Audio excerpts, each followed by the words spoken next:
Uwanjani ni kwamba timu ya taifa ya soka ya Harambee Stars itakuwa inalenga kutandika timu ya Cote d'Ivoire leo usiku itakapocheza katika mchuano wa mwisho wa kufuzu kombe la dunia la mwaka 2026. Wenyeji hao wa Ivory Coast watakuwa na matumaini ya kunyakua alama zote tatu ili kufuzu kombe la dunia la mwaka ujao kwa mara ya 4 katika historia na mara ya kwanza kabisa tangu kipute cha mwaka 2014. Mechi hiyo imeratibiwa kuanza saa 4 usiku wa leo.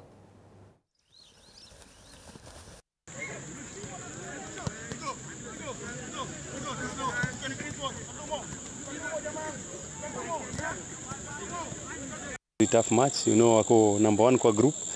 Sisi sasa tuko number 3, then it's a must win for them na pia sisi it's a must win for us. Doni jezi ya national team ni big pleasure.